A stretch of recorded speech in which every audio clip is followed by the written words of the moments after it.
મોરબી જિલ્લાની હળવદ પોલીસ જ્યારે હાઈવે પર પેટ્રોલિંગમાં હતી ત્યારે શંકાસ્પદ રીતે જઈ રહેલી કારને અટકાવવામાં આવી હતી। કારની તપાસ કરતા પોલીસ પણ ચોંકી ઉઠી હતી, કારણ કે અંદર બેઠેલા શખ્સો નશામાં ધૂત હતા અને દારૂની બોટલો પણ સાથે હતી। પૂછપરછમાં સામે આવ્યું કે આ બંને શખ્સો આપના જવાબદાર હોદ્દેદારો છે। ઝડપાયેલા આરોપીઓમાં હિતેશભાઈ મનસુખભાઈ વરમોરા, જેઓ ચરાડવા જિલ્લા પંચાયતના પ્રભારી છે, અને વિકાસકુમાર વિજયકુમાર, જેઓ દિલ્હીથી આવેલા છે અને હળવદ ધાંગધ્રા વિધાનસભામાં પ્રભારી તરીકે કાર્યરત છે। પોલીસે તેમની પાસેથી 2000ની કિંમતની 2 વિદેશી દારૂની બોટલ, 3 લાખની કાર અને 20,000ના મોબાઈલ મળી કુલ 3,22,000નો મુદ્દામાલ જપ્ત કર્યો છે।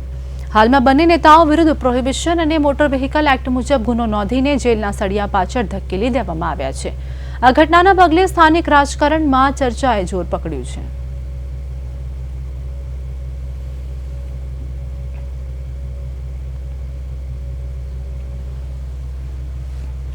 તથા મોરબીના પોલીસ અધિક્ષક શ્રીની સૂચના મુજબ હળવદમાં જ્યારે ચૂંટણીનો માહોલ ચાલી રહ્યો છે ત્યારે દારૂની પ્રવૃત્તિ નેસ્તાનાબૂદ કરવા માટે હળવદ પોલીસ સક્રિય હતી।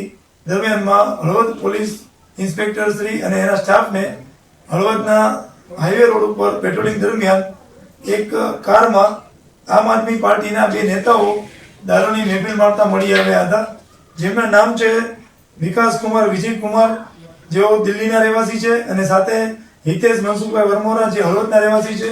બંને દારૂ પીધેલી હાલતમાં કારમાં પોતે દારૂને કબજામાં રાખીને દારૂની મહેફિલ માણી રહ્યા હતા, અને તેમજ તેઓ દારૂ પીધેલી હાલતમાં કાર ચલાવી રહ્યા હતા, જેથી હળવદ પોલીસે તેમની વિરુદ્ધ ગુનો નોંધી અને આગળની કાર્યવાહી કરેલ છે, અને સાથે દારૂની 2 બોટલ તેમજ કાર અને મોબાઈલ સહિત મુદ્દામાલ કબજે કરેલ છે।